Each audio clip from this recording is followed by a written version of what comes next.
My name is Elaine Whitaker. I'm 60 years old and administrative manager at a mid-sized architecture firm in Eugene, Oregon. I've been divorced for nearly 2 decades, raised 2 children on my own, and spent most of my adult life making things easier for everyone but myself. That morning, I just wanted to enjoy my coffee in peace. It was a Tuesday. I remember because the neighbor's landscaper was running the leaf blower again, the same way he always did on Tuesdays, right as the sun cracked through the kitchen blinds. I had just finished replying to a vendor invoice when I saw the new email pop up, the subject line sharp and sterile, about the wedding. It was from my daughter Lydia. I don't know what I expected, maybe another update on the florist or the seating chart for the ceremony in Provence. But certainly not this. After careful thought and consideration, we've decided it would be best if you attended the wedding virtually. No, hi Mom, no warmth, no apology. Just, we've decided. She and Luke. Or maybe just Luke's mother, who never liked that Lydia was raised by a single mom working long hours in a middle-class American job, as she once so kindly put it. They wanted to keep the ceremony intimate, she wrote. His family had concerns about energy, about dynamics, as if I were an unpredictable weather system, as if my presence would spoil the light. She ended the message with a sentence I'll never forget.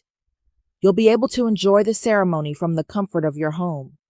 The link will be password protected, of course. A live stream. Like I was some distant cousin. Like I hadn't paid $28,000 for this damn wedding already. I didn't respond. I didn't cry. I just stared out the kitchen window at the bird feeder Lydia had made when she was 10, watching a finch land, and then flit away. Then I picked up my phone, opened my banking app, and tapped into the scheduled payments. There it was. $45,000 more set to be wired by Friday. I hit cancel. Then I closed my laptop, stood up, and poured my coffee into the sink. The phone began to ring 5 minutes later. Her name lit up on the screen again and again, but I never picked up. Because in that moment, I knew exactly what to do next. The following morning, I walked into Crescent Bank just after 9. The teller smiled when she saw me, called me by name, and offered a warm good morning, like nothing in my world had shifted overnight. Carlos, the branch manager, had handled my accounts for years. When he invited me into his office, I sat without ceremony and folded my hands in my lap. I need to cancel a scheduled wire transfer, I said. He clicked through a few screens, brow furrowing. The one for the international payment. I nodded. That's a sizable transaction. May I ask if everything's all right? I held his gaze. I changed my mind. That money no longer serves the purpose it was meant for. He hesitated, as if trying to decide whether to ask more. But he nodded. It hasn't cleared yet. You're just in time. I exhaled slowly. Good. When I stepped back outside, the April sky was still soft with Oregon mist. I walked to my car in silence, only aware of the rhythm of my own breathing. There was no shaking, no second guessing. The clarity had set in cold and firm like steel. By noon, Lydia had called 6 times. By 2, the number had climbed to 10. I ignored everyone. At 3:12, a voicemail came through. I only listened to the first few seconds. Mom, what are you doing? You can't just, I deleted it. There was something surreal about how normal the day looked. Children biked past on sidewalks. The receptionist at work asked if I wanted my usual coffee. I said yes, but inside, a line had been drawn. A wide, irreversible one. Lydia had made her choice, and I had finally made mine, and I was beginning to understand that maybe this was what taking your power back actually looked like. It was nearly 7 when the knock came. Not the doorbell Lydia would have rung. This was sharp, impatient knuckles on wood. I wiped my hands on a dish towel and opened the door. Mark stood there in his button-down shirt and gray slacks, looking like he'd come straight from the office. His tie was loosened, but his jaw was tight. Why aren't you answering your phone? He asked, stepping inside before I invited him. Hello to you too, I said, calmly closing the door behind him. He turned to face me in the hallway, his expression already set for confrontation. Lydia's freaking out. She says you canceled the payment. Is that true? I walked past him into the kitchen and poured myself a glass of water. Yes, Mark followed, hovering. Mom, you can't just, I can, I said simply, and I did. He rubbed a hand through his hair just like his father used to when he was cornered. This isn't like you. No, it's not. I sipped the water. But maybe that's the problem. Maybe I've spent too many years being predictable. She said you agreed to watch online. I said no such thing. She informed me of her decision. Mark opened his mouth, closed it, then quieter. You know, Luke's parents are covering most of it, right? I set the glass down, the sound sharp on the counter. Is that so? Because I've already given her $28,000, and there was 45 more on the way until she decided I was unfit to be present. He went still. Jesus, Mom, I didn't know it was that much. No, I said you didn't, because no one asked. They just assumed I'd keep giving no matter how they treated me. And then I said the thing I hadn't allowed myself to feel before. But I'm done being taken for granted. The next day, just as the sun began to dip behind the treetops, there was another knock at my door. This time it was softer, hesitant. When I opened it, Claire Robbins stood there. Lydia's childhood best friend, the one who used to spend entire weekends at our house, eating frozen pizza and watching Disney movies on VHS. She smiled nervously, clutching her coat. Hi, Mrs. Whitaker. I hope this isn't a bad time. It's never a great time for unexpected visits, I said, but I stepped aside and let her in. She looked around the living room like it hadn't changed in 20 years, and it really hadn't. Same couch, same bookshelf Lydia helped me build when she was 12. Claire sat on the edge of the armchair, back straight, hands folded. I wanted to talk to you. Lydia doesn't know I'm here. I leaned against the doorway. Then say what you came to say. She's a mess, Claire blurted. She's barely sleeping. The venue's calling nonstop, the planners threatening to back out. Luke's mom is furious. It's bad. I waited. Claire shifted. Look, I know what she did was awful, and I don't blame you for being upset. I'd be devastated. But is this really how you want things to be between you two? Is there no way back from this? I walked over to the small table beside the couch and picked up a framed photo. Lydia and Claire, both 17, dressed for prom. I held it out toward her. Tell me, Claire, if that were your mom, would you be okay watching the biggest moment of your life without her there? Would you ask her to accept that without question? Claire looked down, unable to answer. I set the photo back. Then I think you know why I did what I did. The office was unusually quiet the next morning. Fridays often carried that hush. Half the architects worked remotely, and even the copy machine seemed to hum more gently. Michael Brenner stopped by my desk just after 10. He carried 2 paper cups from the cafe down the street, the kind with the recycled sleeves. I figured you could use a second cup today, he said, setting one down. I smiled faintly. You always know. He didn't leave right away, just stood there watching me like he was waiting for something more than a thank you. After a beat, I said, My daughter's getting married in France. I paid for most of it. He nodded slowly, giving me space. She sent me an email this week, I continued, telling me I should watch the ceremony online, live stream it, because apparently my presence complicates things. Michael didn't flinch. He just pulled over the spare chair and sat beside me, coffee untouched. And you canceled the rest of the money, he said gently. I looked at him. How did you? You're here today. Calm. Not broken. That's not the woman I know when she's been stepped on. That's someone who's decided something. I didn't speak for a moment. Then I said, It's not about the money. Not really. It's about what the money represented. Being needed, but never wanted. Being useful, but never valued. He nodded again, this time slower. I'm tired, Michael. Tired of being invisible. He leaned back, exhaling like he'd been holding breath for me. You're not invisible.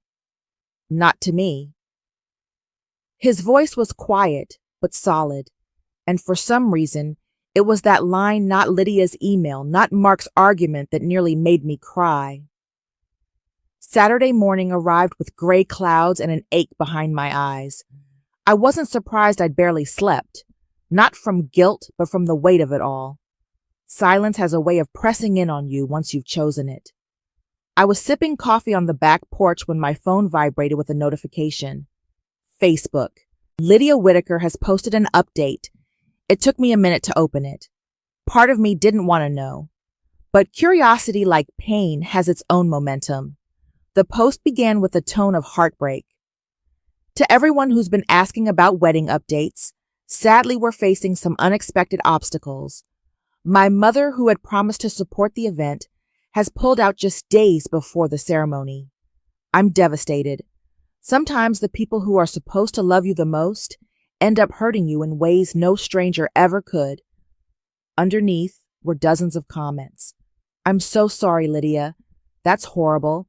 A mother should always support her child's happiness. Unbelievable. Some people just can't let go of control. I scrolled, silently watching the verdict roll in. No trial, no cross-examination, just the sentence guilty. But then further down, a different voice. Wait. She pulled her funding, but wasn't even invited to attend in person. That doesn't sound right. No likes, no replies. Just that one small crack in the narrative. I set my phone down. I didn't cry. I didn't write a rebuttal or message Lydia in anger. I just sat there watching the morning light struggle to break through the clouds. It was a strange kind of peace being painted the villain by your own child. Because once you've been made the enemy, there's nothing left to lose. Only what you choose to keep. It was early evening when I saw a car pull into my driveway, a sleek black sedan I didn't recognize right away. The engine idled for a few seconds before shutting off. I stood behind the curtain, not moving, watching. Then he stepped out, Marcel. I didn't open the door immediately. I made him knock. When I did, he looked startled, like he hadn't expected I'd actually answer. Mrs. Whitaker, he said, his French accent heavier than I remembered. May I speak with you? I said nothing, just stepped aside. He walked in slow and stiff, like someone bracing for a storm that had already started. I gestured toward the couch, but stayed standing. I want to apologize, he began. And explain if you'll let me. Go ahead, I said flatly. The email you received? Lydia didn't write it. My spine straightened. Excuse me, I did. She asked me to handle it. She couldn't bring herself to say it. I took a long breath through my nose. So you were the messenger? He nodded. But it wasn't just me. My mother? She was insistent. She believed your presence would overshadow the ceremony. She said too much American influence would disrespect our traditions. I nearly laughed. And Lydia agreed. He hesitated. She didn't fight it. Of course she didn't. He leaned forward, hands clasped. I know it was wrong, all of it. I should have stopped it. I didn't. No, you didn't, I echoed. And now what you've come to undo it. He shook his head slowly. I came to own it. I studied his face, handsome but weary, younger than I remembered, and somehow more human. You're not the villain here, I said finally. But you're not the victim either. He nodded. I understand.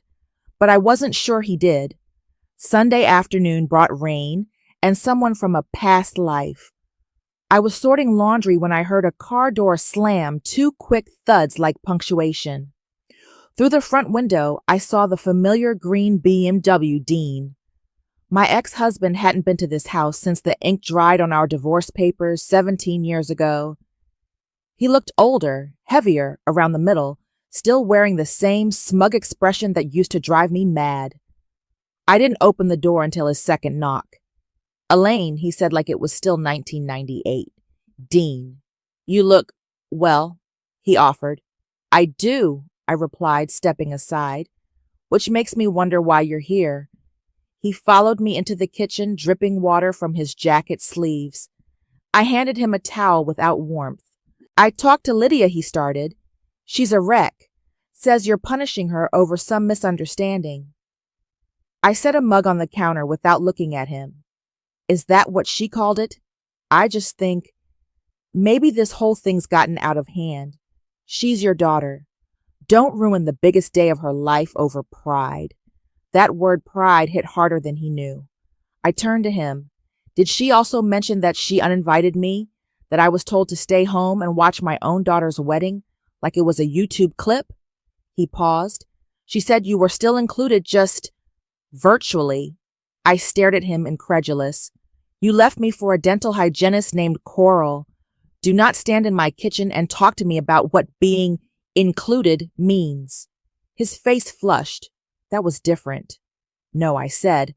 Back then I had no choice, but now I do, and I'm choosing not to be treated like a checkbook with a name. Dean looked down for once without a comeback, and I realized that silence can be an apology too. She showed up after dark. I had just sat down with a bowl of leftover soup when headlights flared across the window and a car door slammed harder than necessary. I knew it was her even before I opened the door. Lydia stood on my porch, soaked from the rain, hair plastered to her cheeks, mascara smeared in a way I hadn't seen since high school. She didn't wait to be invited in. You turned Dad against me, she snapped the moment she crossed the threshold. No, I said, shutting the door behind her. I simply told him the truth. Something you've had trouble doing lately. She dropped her bag by the couch and folded her arms like a child sent to detention. This is insane. Everything's falling apart and you're just, what, sitting here eating soup like it's nothing? I gestured toward the second chair. You're welcome to sit. Yelling won't help. She didn't sit. Do you even care? Do you know how humiliating this has been? Luke's parents are threatening to cancel the whole thing. Mark's furious. And Dad, he actually took your side. I stared at her. You're angry that people are finally seeing things clearly. She hesitated. I made a mistake. Okay, I panicked. I wanted everything to go smoothly. Luke's family was already judging me. So you cut me out, I said, because I was the easy one to silence. She didn't deny it. What do you want from me, Lydia? I asked, voice steady.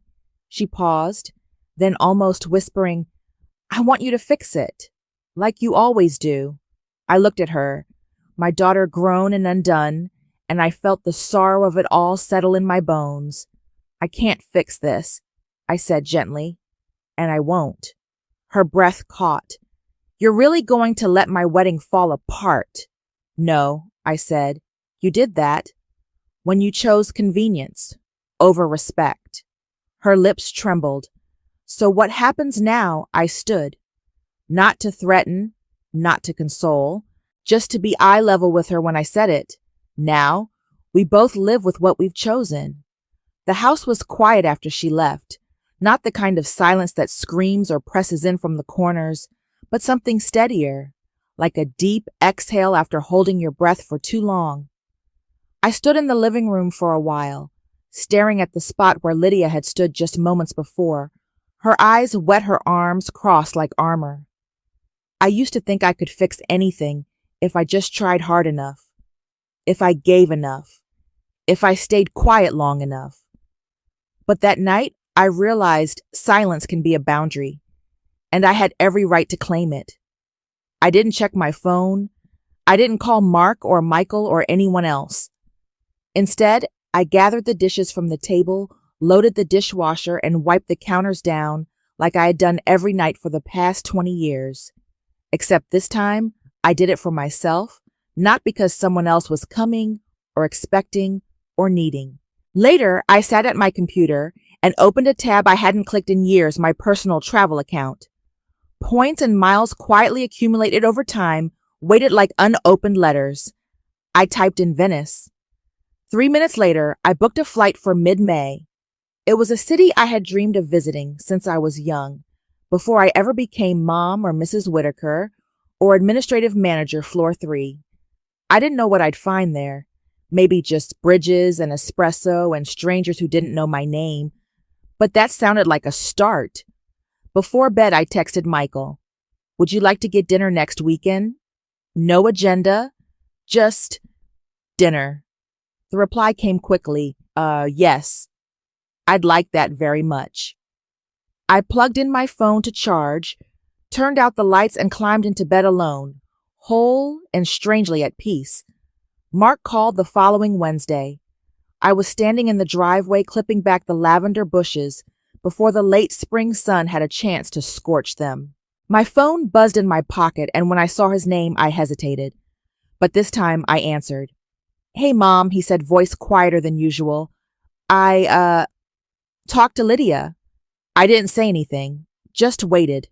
She told me everything. About the email, Marcel, the live stream, all of it.